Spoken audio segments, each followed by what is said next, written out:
Dandruff की जो problem है वो एक कॉमन प्रॉब्लम है। किसी-किसी को तो इतनी ज़्यादा डैंड्रफ हो जाती है कि उनके कपड़ों पर नज़र आती है। बट इससे डरने की बिल्कुल भी बात नहीं, चिंता की बिल्कुल भी बात नहीं है। मुझे भी समटाइम्स हो जाता है तो मैं भी मतलब कुछ ऐसे होम केयर है, कुछ कर लेती हूँ या सैलून में भी इसके ट्रीटमेंट है वो कर लेती हूँ जिससे डैंड्रफ पूरी तरह से निकल जाता है। तो चलिए आज यही बात कर लेते हैं कि डैंड्रफ कैसे रिमूव करें अपने हेयर से, किस तरह से डैंड्रफ से छुटकारा पाएँ।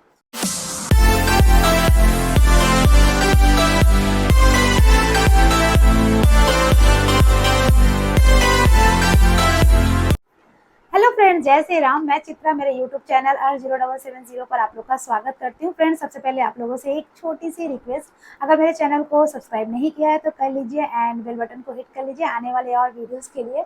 सो फ्रेंड्स, अगर आप लोगों ने मेरे पहले की वीडियोस को देखा होगा तो आप लोग को पता ही होगा कि मेरा एक छोटा सा सैलून है।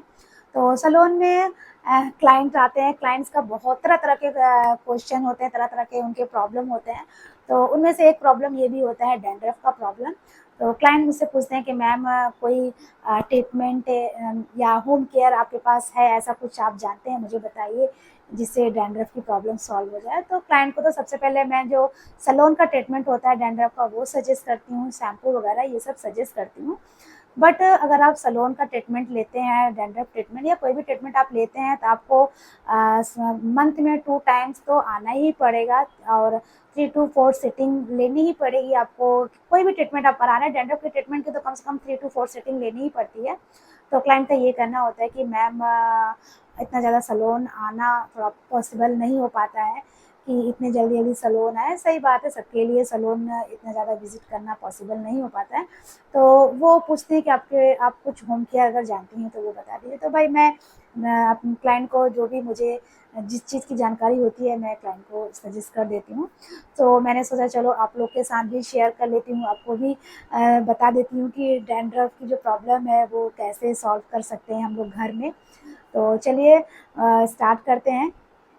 तो अगर फ्रेंड्स आपको हल्का-फुल्का डैंड्रफ है, हल्की-फुल्की डैंड्रफ की प्रॉब्लम है, तो उसके लिए आपको ज़्यादा कुछ नहीं करना है। बस आप शैम्पू करते हैं, वीक में 3 डेज़ तो शैम्पू करना ही चाहिए, बट नहीं हो पाता है तो 2 डेज़ तो एटलीस्ट शैम्पू करिए।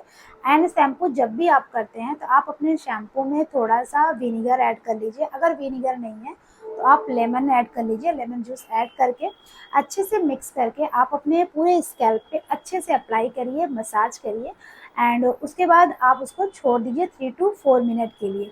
लेंथ में अगर नहीं लगाते हैं तो कोई प्रॉब्लम नहीं, बट आपके स्कैल्प में प्रॉपर लगना चाहिए। उसके बाद 3 टू 4 मिनट के बाद आप अपने हेयर को अच्छे से वॉश करिए, मास्क वगैरह लगाइए जैसे आप रेगुलर करते हैं। तो ये आपका जो हल्का-फुल्का डैंड्रफ है, वो आराम से निकल जाएगा। मैं ये ट्रीटमेंट प्राय करती रहती हूँ इसलिए मैं आपको सजेस्ट कर रही हूँ कि इससे आपका जो हल्का-फुल्का डैंड्रफ है वो निकल जाएगा। और अगर आपको डैंड्रफ की प्रॉब्लम बहुत ज़्यादा है तो उस केस में आपको क्या करना है, आपको ऑयल लेना है, कोकोनट ऑयल लीजिए या मस्टर्ड ऑयल लीजिए। अगर ऑयल आपका वर्जिन है तो ज़्यादा अच्छा है क्योंकि वर्जिन ऑयल ज़्यादा इफ़ेक्टिव होता है। तो ऑयल आप लीजिए अपने हिसाब से, आपको जितना मतलब अप्लाई करना है उतना ऑयल लीजिए। उसमें आप विनेगर या तो लेमन जूस जो आपके पास है वो ऐड करिए एंड उसमें एक और चीज़ ऐड करिए वो है विटामिन ई ऑयल। अगर ऑयल है ऑयल ऐड करिए, नहीं तो आप विटामिन ई की कैप्सूल भी ऐड कर सकते हैं। तीनों को अच्छे से मिक्स करिए और मिक्स करने के बाद अपने स्कैल्प में अच्छे से अप्लाई करिए, जैसे आप ऑयलिंग करते हैं वैसे अप्लाई करिए। अच्छे से अप्लाई करने के बाद उसको 1.5 से 2 घंटे वैसे ही छोड़ दीजिए। 1.5-2 घंटे के बाद आप अपने हेयर को शैम्पू से अच्छे से वॉश कर लीजिए।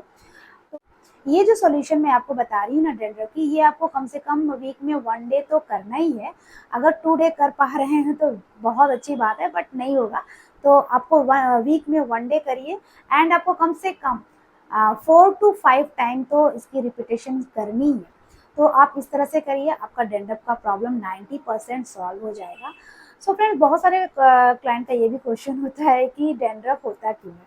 तो डैंड्रफ होने का बहुत बड़ा रीज़न नहीं है, बस ये होता है कि आपका स्कैल्प अगर गंदा है, डस्ट वगैरह है, उससे डैंड्रफ हो जाएगा।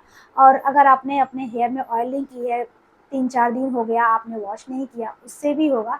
एंड अगर आप ऑयलिंग नहीं भी करते हैं तो फिर भी आपने नोटिस किया होगा कि आपका स्कैल्प अपने आप ही ऑयली हो जाता है। वो हमारा जो स्कैल्प होता है वो एक वहाँ से एक ऑयल निकलता है, उससे भी हमारा हेयर ऑयली हो जाता है, तो उसको भी रिमूव करना ज़रूरी होता है। इसीलिए बोलते हैं कि वीक में 3 डेज़ तो आप शैम्पू करिए ही। तो शैम्पू करने से हमारा हेयर क्लीन रहेगा, जब हेयर क्लीन रहेगा तो डैंड्रफ की प्रॉब्लम भी नहीं होगी। और एक बात फ्रेंड्स, अगर आपको डैंड्रफ की प्रॉब्लम हो गई ना तो आपका हेयर फॉल भी स्टार्ट हो जाएगा। सो मैंने जो भी होम केयर आपको बताए हैं वो आप करके देखिए। मैं श्योर आपको बोलती हूँ कि आपका जो डैंड्रफ का प्रॉब्लम है वो सॉल्व हो जाएगा। So friends, I hope video आप लोग को हेल्पफुल लगी होगी। अगर वीडियो थोड़ी सी भी हेल्पफुल लगी है तो वीडियो को लाइक कमेंट करिएगा एंड ज़्यादा से ज़्यादा वीडियो को अपने फैमिली एंड फ्रेंड्स के साथ शेयर करने की पूरी कोशिश करिएगा।